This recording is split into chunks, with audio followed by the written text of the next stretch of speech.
नमस्कार मित्रों, आप लोगों का स्वागत है हमारे YouTube चैनल में। मित्रों, आज के इस वीडियो में हम जानेंगे कि स्त्रियां संतुष्ट कब होती हैं, किस समय स्त्रियों के साथ भोग विलास अर्थात संबंध स्थापित करें कि स्त्रियां संतुष्ट हो जाएं और उनको पूरी तरह से मजा आ जाए और वे किसी दूसरे मर्द की तलाश करना छोड़ दें। मित्रों, आप लोगों ने अपने आसपास पड़ोस में या फिर आपके साथ कभी ना कभी ऐसा होते हुए देखा या सुना होगा कि फलाने धमकाने की पत्नी किसी दूसरे मर्द के साथ भाग गई, या फिर आपने यह सुना होगा कि किसी और की पत्नी किसी दूसरे मर्द के साथ पकड़ी गई। तो मित्रों, ऐसा किन कारणों से होता है और स्त्रियां जो होती हैं वह किसी दूसरे मर्द से संबंध क्यों बनाती हैं और दूसरे मर्द के साथ क्यों भागकर चली जाती हैं? ऐसी क्या कमी रह जाती है जो एक मर्द उनकी कमी को पूरी नहीं कर सकता? मित्रों, आज की इस वीडियो में हम लोग यही जानेंगे कि स्त्रियों को संतुष्ट करने का एकमात्र जरिया क्या है। हम लोग अपनी पत्नी को कैसे संतुष्ट कर सकते हैं, उसे किसी दूसरे के पास जाने की जरूरत ना पड़े। इसलिए हमें क्या करना चाहिए कि हमारी पत्नी संतुष्ट हो जाए। तो मित्रों, वीडियो बहुत ही रोचक मद होने वाली है, इसलिए आप लोग वीडियो को अंत तक जरूर देखिए, क्योंकि आधा अधूरा ज्ञान विष की समान होता है।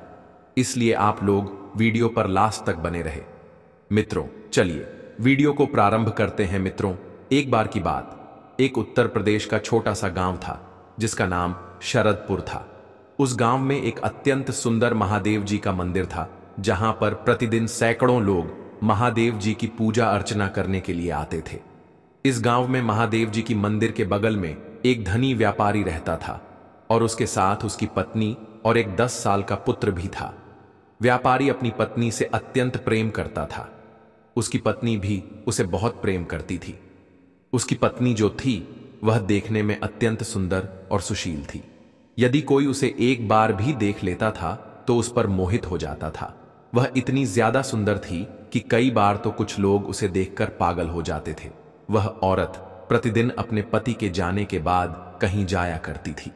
अब यह उसका प्रतिदिन का नियम बन गया था कि वह अपने पति के जाने के बाद कहीं ना कहीं निकल जाया करती थी। ऐसे ही एक बार जब वह कहीं गई हुई थी, तभी उसका पति व्यापार करके घर जल्दी आ जाता है। वह घर आने के बाद अपने घर में पूरी तरह से अपनी पत्नी को ढूंढता है, लेकिन उसकी पत्नी उसे घर पर कहीं भी नहीं नजर आती। वह गांव की तरफ भी उसे ढूंढने जाता है, लेकिन उसे वह कहीं भी नहीं मिलती। थक हार कर वह पुनः घर वापस आ जाता है। तभी उसका छोटा सा बेटा पढ़ाई करके घर आ जाता है। तो वह अपने बेटे से पूछता है कि बेटा, तेरी माँ कहाँ है? तो उसका बेटा कहता है कि पिताजी, मुझे नहीं मालूम, मैं अभी अभी स्कूल से वापस आया हूं, मुझे लगा कि माँ घर पर ही होगी। तब वह व्यापारी कहता है, अच्छा चलो, कोई बात नहीं, तुम अंदर चलो और खाना ववाना खा लो, अभी तुम्हारी माँ कहीं गई होगी तो वापस आ जाएगी। उसका बेटा अंदर चला जाता है। वे दोनों कुछ देर तक इंतजार करते हैं। तभी थोड़ी देर बाद व्यापारी की पत्नी वहां पर आ जाती है। उसकी पत्नी अपने पति को देखकर घबरा जाती है और उसे पसीने छूटने लगते हैं। तभी व्यापारी, जो अपनी पत्नी से बहुत ज्यादा प्रेम करता था, वह उसे डांट तो सकता नहीं था, इसलिए उसने उसे बड़े प्यार से पूछा कि हे देवी, आप कहां गई थी? उसकी पत्नी पहले से ही डरी हुई थी। उसने हकलाते हुए कहा कि मैं अपनी सहेली के घर गई थी। व्यापारी ने कहा कि कम से कम बताकर तो जाती, हम दोनों यहां कितना परेशान थे, मैं तुम्हें पूरे गांव में खोज रहा था। पत्नी ने ऐसे वैसे करके किसी भी तरह उस समय उस बात को टाल दिया। फिर शाम हो जाती है और वे सभी खाना खाकर सो जाते हैं। अगले दिन व्यापारी जैसे ही व्यापार के लिए बाजार जाता है, उसकी पत्नी फिर से कहीं चली जाती है और पिछले दिन की तरह ही व्यापारी अपना व्यापार करके घर जल्दी वापस आ जाता है। तो वह पुनः देखता है कि उसकी पत्नी घर पर नहीं है। अब वह शंका में पड़ जाता है कि प्रतिदिन उसकी पत्नी कहां चली जाती है। जब उसकी पत्नी पुनः वापस आती है तो वह फिर से वही सवाल करता है कि तुम कहां गई थी? पत्नी फिर से किसी भी तरह दूसरा बहाना बनाकर बच जाती है, लेकिन अब उस व्यापारी को शक होने लगता है। इसलिए वह व्यापारी अगले दिन व्यापार करने के बहाने घर से बाहर निकलकर एक पेड़ के पीछे छिप जाता है और अपनी पत्नी का पीछा करने के लिए तैयार हो जाता है। उसे शक था कि उसकी पत्नी उसे बिना बताए कहीं ना कहीं तो जाती है, इसलिए वह इस शक को दूर करने के लिए उसका पीछा करने लगता है। जब उसकी पत्नी घर से बाहर निकलकर कहीं जा रही थी, तब व्यापारी उसका पीछा करने लगता है। उसका पीछा करते करते वह एक झोपड़ी के पास पहुंचता है। झोपड़ी जो कि जंगल के एक वीरानी सी जगह पर थी, और वह एक घने जंगल में थी जहां पर कोई आता जाता नहीं था। वह छिप कर देखने लगा तो उसकी पत्नी उस झोपड़ी के पास एक आदमी के पास जाती है। वह यह सब देखकर बहुत ही डर जाता है, क्योंकि उसने अपनी पत्नी पर बहुत भरोसा किया था। उसे कभी भी यह यकीन नहीं था कि उसकी पत्नी कभी ऐसा कर सकती है। अब उसने देखा कि वे दोनों अंदर उस कुटिया में जाकर आपस में रातें रंगीन करने लगते हैं और टपाटप करने लगते हैं। यह सब देखकर उस व्यापारी की आंखें आंसुओं से भर आई। वह व्यापारी पूरी तरह से टूट चुका था। वह तुरंत ही वहां से घर के लिए निकल जाता है। जब वह घर जाता है तो थोड़ी देर बाद उसकी पत्नी फिर से घर को आती है, तो वह फिर से किसी तरह बहाना बनाकर बचना चाहती थी।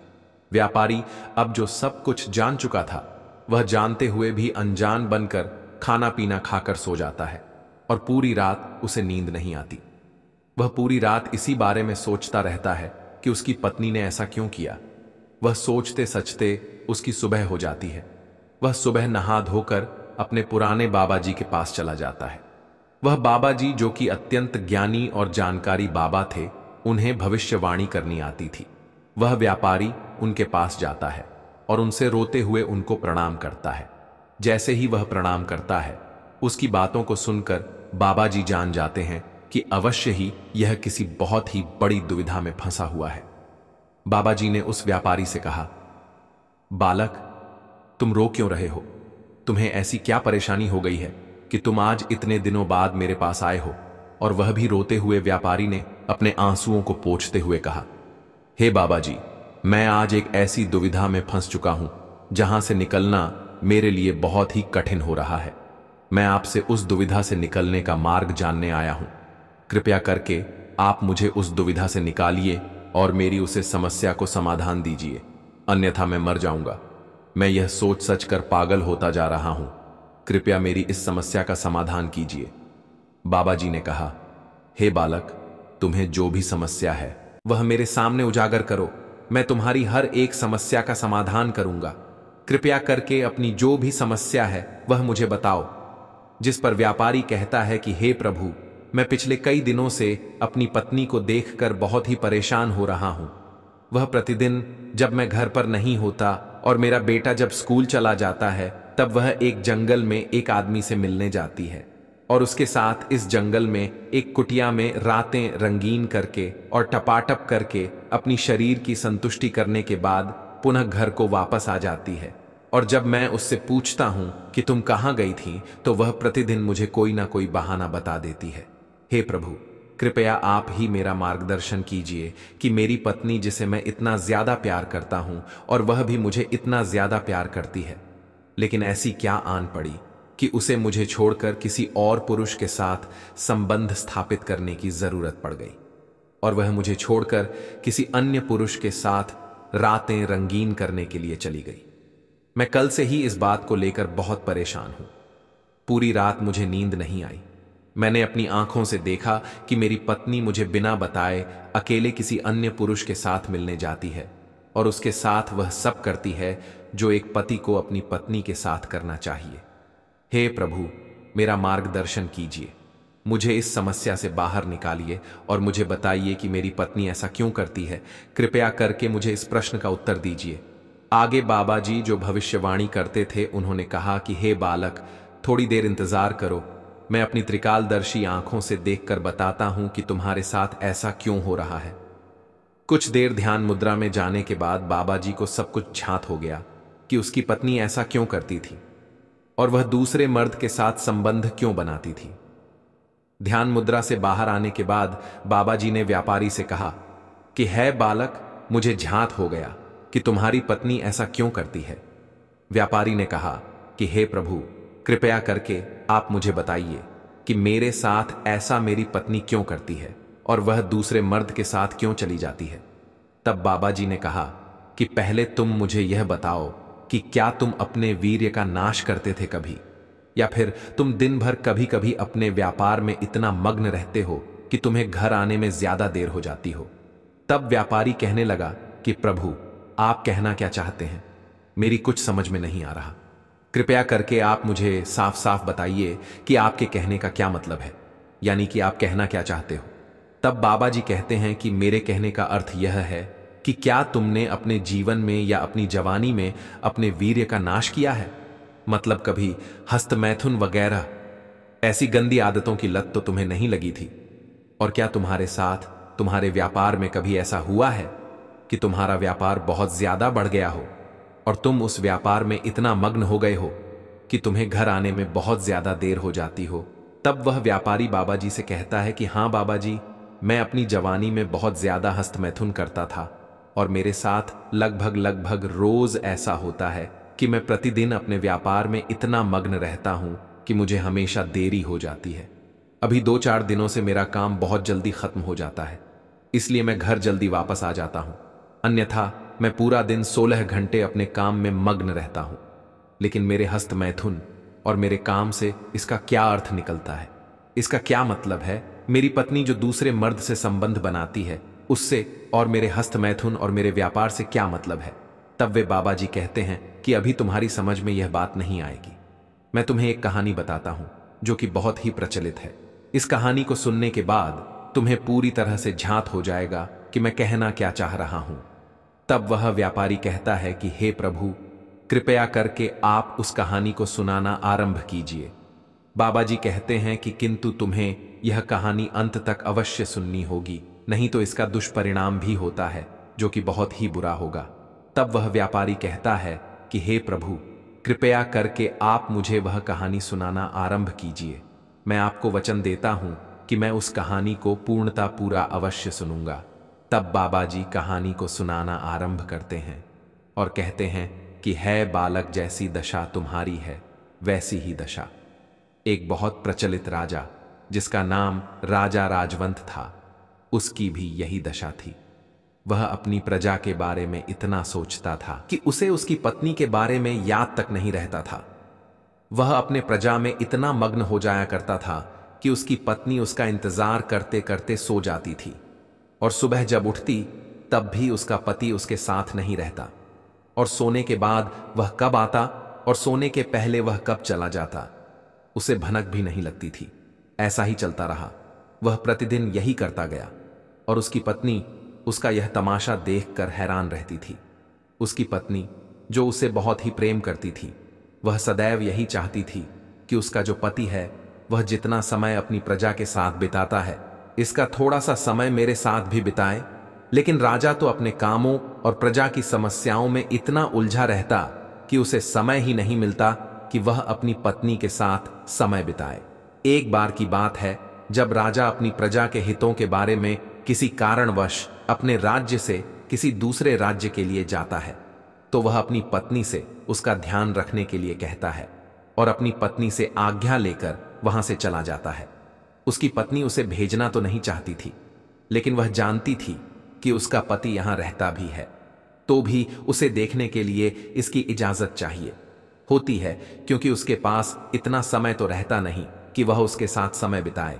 इसलिए वह उसे नहीं रोकती और दूसरे राज्य जाने के लिए तैयार हो जाती है। जब राजा राजवंत दूसरे राज्य के लिए रवाना होता है तो उसके 2-4 दिनों बाद उसकी पत्नी अत्यधिक जोश में आ जाती है और वह पसीने से पूरी तरह भीग जाती है।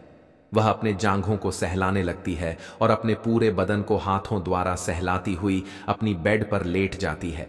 वह इतनी गर्म हो चुकी थी कि उसे अब पूर्ण संतुष्टि चाहिए होती है। तभी वहां पर एक राज दरबारी जो कि रानी को खाने के लिए बुलाने आता है, वह देखता है कि रानी अपने बिस्तर पर पसीने से लथपथ अपने पूरे बदन को सहला रही है और अपने कपड़ों को इधर उधर फेंक रही है। वह अर्ध नंगी हो चुकी थी। राज दरबारी ने जैसे ही उसे देखा वह कांपने लगा और उसके मन में रानी के प्रति गलत भावनाएं उत्पन्न होने लगीं और वह छिपकर रानी को देखने लगा। वह राज दरबारी भी अब धीरे धीरे जोश में आने लगा और राज दरबारी जो था वह रानी की ऐसी हालत को देखकर मजे लेने लगा। अचानक जब रानी उठी और अपने बदन को सहलाती हुई अपने जांघों के बीच हाथ फेर रही थी, तभी उसने देखा कि राज दरबारी उसे छुप छुप कर देख रहा है। रानी ने तुरंत ही अपने पूरे बदन को ढक लिया और राज दरबारी को डांटते हुए अपने पास बुलाती है और उसे खूब डांटने लगती है। रानी जो किया पूरी तरह जोश में थी और उसको संतुष्ट करने के लिए कोई मर्द चाहिए था। वह चाहती थी कि किसी तरह वह राज दरबारी उसके पास आ जाए। वह डांटते हुए उसे अपने पास बुला लेती है और उसे अपने साथ संभोग विलास करने का प्रस्ताव रखती है। राज दरबारी, जो अभी तक छिप छिप कर यह दृश्य देख रहा था, वह पूरी तरह से डरा हुआ था। वह यह सोच रहा था कि मैं अपने ही राज्य की रानी के साथ यह भोग विलास कैसे करूं। तभी रानी ने उससे कहा कि यदि तुम मेरे साथ संभोग विलास करोगे तो मैं तुम्हें सैकड़ों स्वर्ण मुद्राएं दूंगी, और जब जब मेरा भोग विलास करने का मन होगा तब तब मैं तुम्हारे साथ वह विलास करने के लिए कहूंगी, और तुम जब जब मेरे साथ भोग विलास करोगे मैं तुम्हें ऐसे ही स्वर्ण मुद्राएं देती रहूंगी। राज दरबारी अब स्वर्ण मुद्राओं की लालच में और इतनी खूबसूरत रानी के साथ भोग विलास करने के लिए वह तैयार हो गया। दोनों ने मन भरकर भोग विलास किया और उसके बाद जैसे ही रानी संतुष्ट हो गई, उसने राज दरबारी को स्वर्ण मुद्राएं दी और उससे बोली कि यदि तुमने किसी से भी यह बात बताई तो मैं तुम्हारी जान ले लूंगी। राज दरबारी डरकर हां में सर हिलाकर वहां से चला गया। ऐसा ही कुछ दिनों तक चलता रहा। जब राजा राजवंत कुछ दिनों बाद अपने राज्य वापस आया, तब उसने देखा कि उसकी पत्नी जो है वह अब गर्भवती हो चुकी है। यह देखकर वह अचंभव में पड़ गया। उसने सोचा कि मैं जब कुछ महीनों से यहां था ही नहीं तो मेरी पत्नी गर्भवती कैसे हो गई। उसने अपनी पत्नी को अपने कमरे में बुलाया और उसे डांटते हुए पूछा कि यह बच्चा किसका है। मैं तो कुछ महीनों से यहां पर था ही नहीं, तो तुम गर्भवती कैसे हो गई। रानी, जो कि पूरी तरह से डर गई थी, उसने बहाना बनाया और कहा कि एक दिन जब आप यहां पर नहीं थे और मैं पूरी तरह से जोश से भर चुकी थी, क्योंकि आपने पहले कभी भी मेरे साथ भोग विलास नहीं किया था, इसलिए मैं पूरी तरह से गर्म हो चुकी थी।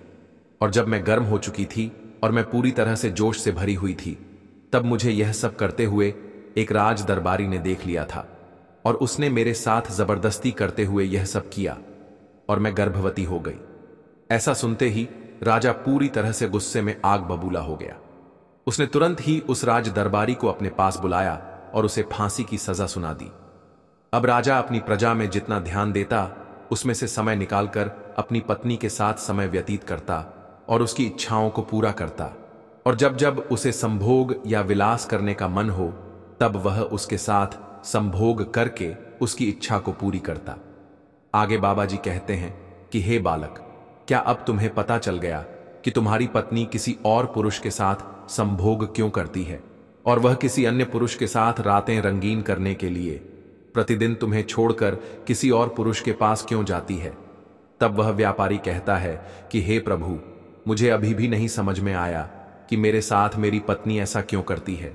कृपया करके आप मेरी इस बात को खुलकर बताइए, ताकि मैं यह समझ सकूं कि मेरी पत्नी प्रतिदिन मुझे छोड़कर किसी अन्य पुरुष के साथ भोग विलास करने के लिए क्यों जाती है।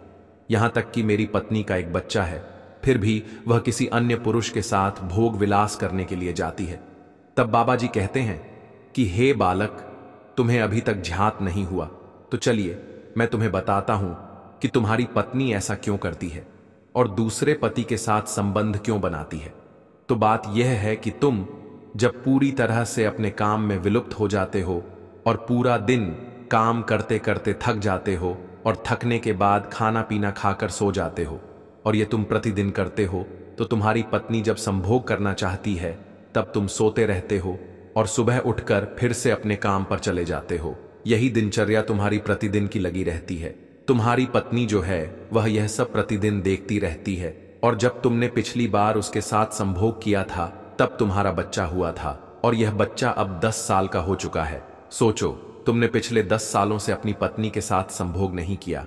अपने काम के पीछे इतने दीवाने थे कि तुमने अपनी पत्नी के साथ भी संभोग नहीं किया, और यदि तुमने बीच में संभोग किया भी होगा तो तुम अपनी जवानी में जितना हस्त मैथुन करते थे उससे तुम्हारा वीर्य इतना ज्यादा नाश हो गया है कि तुम्हारे साथ संभोग करने पर भी उसे संतुष्टि नहीं मिलती है, और जब तुम्हारी पत्नी को संतुष्टि नहीं मिलती तो वह तड़पने लगती है और जोश में आ जाती है। जोश में आने के बाद जब उसे तुम नहीं मिलते तो उसे किसी और पुरुष के साथ संबंध बनाना ही पड़ता है। जब एक बार ऐसा हुआ तब तुम्हारी पत्नी ने किसी पुरुष के साथ संबंध बना लिया, और यह सिलसिला अब उसके साथ हमेशा चलता रहता है। जब उसे ऐसा लगता है कि उसे संभोग करना है तब वह तुम्हारी बजाय उस पुरुष के पास जाती है और संभोग विलास करती है। तो अब तुम्हें पता चल गया होगा कि तुम्हारी पत्नी तुम्हें छोड़कर प्रतिदिन दूसरे मर्द के साथ संबंध बनाने क्यों जाया करती है।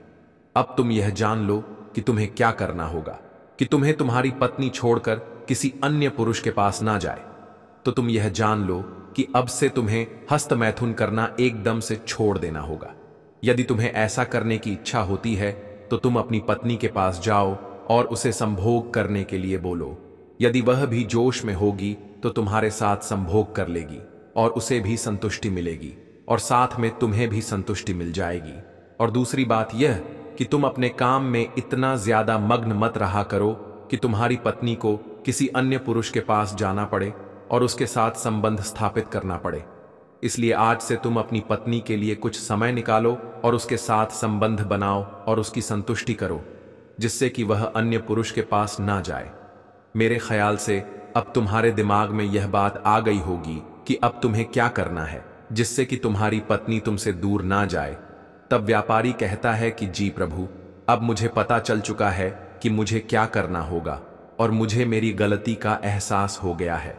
अब से मैं आपके इसी मार्गदर्शन पर अटल रहूंगा और मैं अपनी पत्नी के लिए समय निकालकर उसे सुख प्रदान करूंगा और मैं उसके साथ समय समय पर संबंध स्थापित करके संभोग विलास करता रहूंगा। इतना कहकर वह व्यापारी बाबा जी को प्रणाम करके वहां से चला जाता है। बाबा जी भी अपने तपस्या में लीन हो जाते हैं। जब वह व्यापारी घर जाता है तो उसके अगले दिन से वह अपनी पत्नी के लिए समय निकालकर उसके साथ संबंध स्थापित करने लगता है। धीरे धीरे यह अब हमेशा करने लगता है और अपनी हस्तमैथुन की गंदी आदत को वह छोड़ देता है। हस्तमैथुन से हमारा वीर्य जो होता है वह पतला हो जाता है और जल्दी निकल जाता है।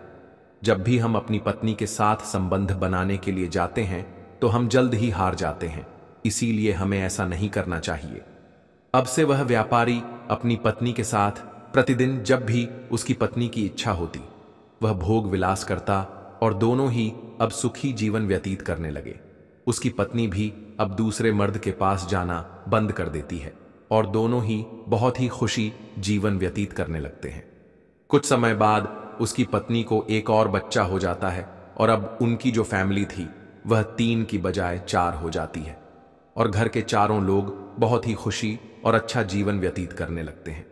तो दोस्तों, अब शायद ही आप लोगों को पता चल गया होगा कि हम अपनी पत्नी को संतुष्ट कैसे कर सकते हैं कि वह किसी अन्य पुरुष के साथ संबंध ना बनाए।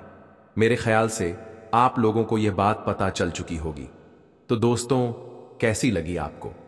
लोगों, ये वीडियो कमेंट में जरूर बताना और यदि आप लोगों को ये वीडियो पसंद आई हो तो वीडियो को लाइक करके चैनल को सब्सक्राइब कर लेना और हाँ, याद से बगल के बेल आइकन को ऑनल पर सेलेक्ट कर लेना, जिससे कि हमारी वीडियो की नोटिफिकेशन आप तक सबसे पहले पहुंच सके और हमारी वीडियो आप तक सबसे पहले पहुंच सके और आप हमारी वीडियो का आनंद ले सकें।